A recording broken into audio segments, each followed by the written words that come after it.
bem-vindos. Estou muito feliz de estar aqui gravando esse vídeo para vocês. Novas aventuras, recheadas de sabedoria e conhecimento estão esperando por nós. Vamos nessa? A nossa aula de hoje será sobre matéria e propriedades da matéria. Afinal, o que é matéria? Observem a imagem. É nítido, carros, pessoas, prédios. Tudo isso é constituído de matéria. Matéria é tudo que tem massa e ocupa lugar no espaço. Existe matéria em toda parte? Boa pergunta. Então, eu trago aqui para vocês, como exemplo, o espaço sideral, onde corpos celestes se movimentam. O meio é o vácuo. E o vácuo é um exemplo da ausência de matéria. Eu vou recomendar que vocês façam uma leitura sobre antimatéria, que é um assunto pertinente também à aula de hoje. Dois conceitos são essenciais ao falarmos de matéria.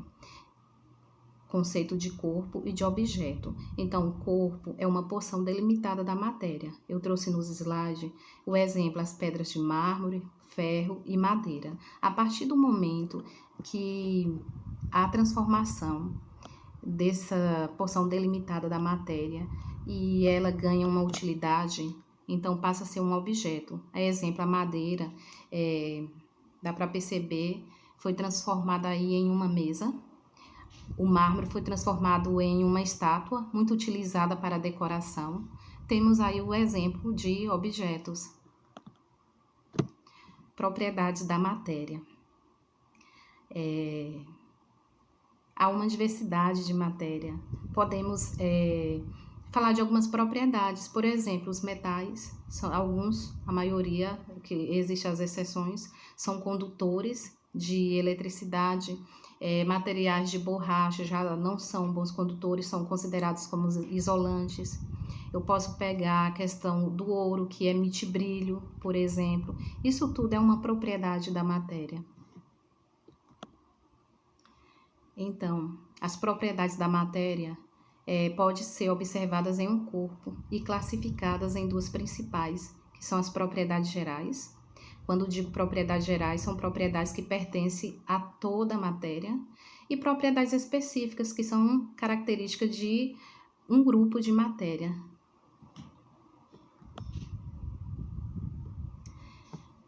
Propriedades gerais da matéria. São propriedades observadas em qualquer corpo, independente da substância que o constitui.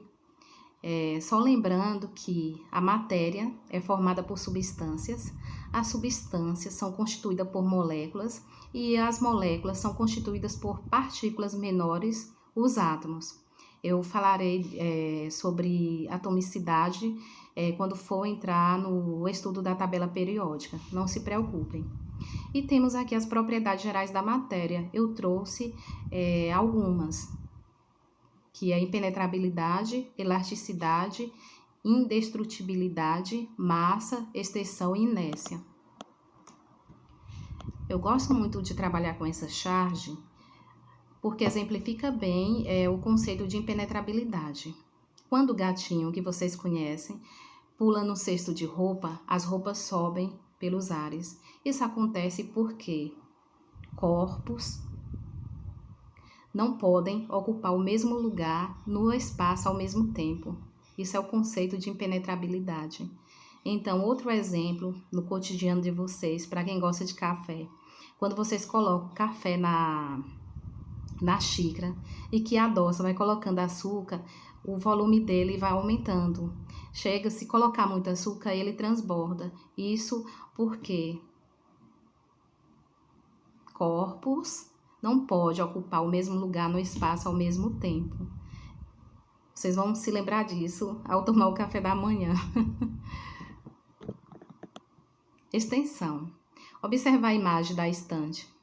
Os livros estão preenchendo todo o espaço da estante. Então, extensão é a propriedade que a matéria tem de ocupar um lugar no espaço. Ou seja, toda a matéria ocupa um lugar no espaço que corresponde ao seu volume. Massa corresponde à quantidade de matéria presente em um corpo. Para medirmos massa, utilizamos uma unidade padrão, que é o quilograma, e um instrumento, que é a balança. Nessa imagem, tem o astronauta na Terra, ficou pequeno, mas eu vou ler para vocês, com 78 quilos, e na Lua com 13 quilos. Será que ele emagreceu tão rápido porque foi para a Lua? Então, eu faço a observação, a diferença de massa e de peso. Quando subimos na balança, na verdade estamos mensurando massa. A massa, ela é inalterável. Já o peso, ele altera de acordo com a gravidade. Então, podemos dizer que peso ele está relacionado com a gravidade. E os corpos estão sujeitos à ação da gravidade. Não esqueça essa diferença de massa e de peso. Inércia. O menino puxando a rocha. Dá para perceber que ele quer colocá-la em movimento, quer movê-la de lugar. Enquanto que o menino que anda de bicicleta, ele teve aí um atrito, uma barreira. Então, ele estava em movimento e vai a repouso, vai cair no chão. Então, podemos dizer que inércia, naturalmente, os corpos têm a tendência de manter seu estado de repouso ou de movimento em trajetória reta. A medida da inércia corresponde à da massa de um corpo. Portanto, quanto maior é a massa de um corpo, maior será a sua inércia e maior deverá ser a força para retirar esse corpo do estado de inércia. Elasticidade é a propriedade que um corpo tem de voltar à sua forma inicial quando há uma força aplicada sobre ele e essa força é cessada, ele vai voltar ao seu estado inicial. As liguinhas, os elásticos, esticamos, quando paramos de esticar, ou seja, quando cessamos essa força, ele encolhe novamente, retorna ao seu estado inicial. Se eu estivesse em sala de aula, eu iria pegar as meninas que têm cabelos cacheados como exemplo. Quando esticamos o fio, aplicamos uma força sobre ele. Então, ali, momentaneamente, os cachinhos vão desaparecendo, porque houve ali elasticidade. Quando soltamos, esses cachinhos retomam seu estado inicial. Então, um exemplo básico aí que eu gosto de utilizar os cabelos de minhas alunas, que eu acho lindo o cabelo cacheado. Indestrutibilidade. E aí, a matéria é ou não indestrutível? Então, podemos dizer que é a propriedade que a matéria tem de não poder ser criada nem destruída, apenas transformada. Na imagem dá para perceber a combustão, que é uma reação química, na verdade. Aí teremos a liberação de vapor, a formação de fumaça, a formação de cinzas, ou seja, a matéria ela está sendo modificada, está sendo transformada. Falando sobre isso, eu lembro de uma frase de Lavoisier que diz que na natureza nada se cria, nada se perde, tudo se transforma. Podemos utilizar aqui também esse conceito.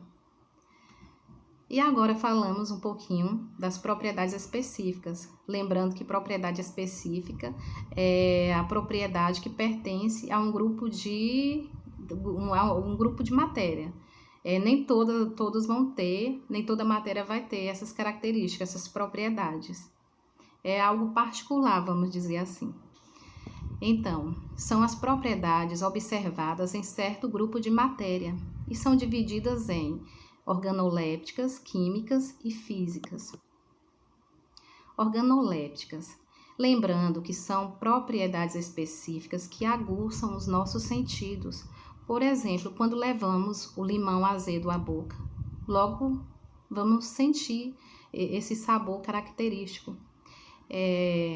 Quando passamos a mão por exemplo, em algo poroso, sentimos aquela textura porosa. O que mais eu posso dizer? Um perfume, agradável ou não, vai aguçar aí o nosso olfato. Então, é isso. As propriedades organolépticas, elas vão sensibilizar os nossos sentidos, que é o tato, a audição, o paladar, a visão e o olfato. Propriedades químicas. Propriedades químicas são aquelas que caracterizam quimicamente substâncias. Vale destacar a combustão, a hidrólise e a reatividade. Como eu falei antes da combustão, é uma reação química que modifica a composição química da matéria, transforma a matéria em outra, vamos dizer assim. A hidrólise, lembrando que lise é quebra, moléculas elas são quebradas a partir da molécula de água. Por exemplo, o ácido clorídrico, ele pode ser decomposto em cloro e hidrogênio na presença aí das moléculas de água. As propriedades físicas são as propriedades que caracterizam as substâncias fisicamente, diferenciando-as entre si. Pode ser o ponto de ebulição, o ponto de fusão. Eu vou trabalhar essa propriedade quando eu for trabalhar a mudança do estado físico da matéria. Próxima aula. E eu deixo aqui um exercício, vocês vão copiar esse exercício no caderno, vão responder. No próximo vídeo eu farei a correção dessa atividade, certo? Como em sala de aula, teremos a aula e depois uma verificação, uma atividade. E, por favor, escrevam no caderno e respondam o que eu vou cobrar, tá? Essa atividade é uma revisãozinha do conteúdo de hoje.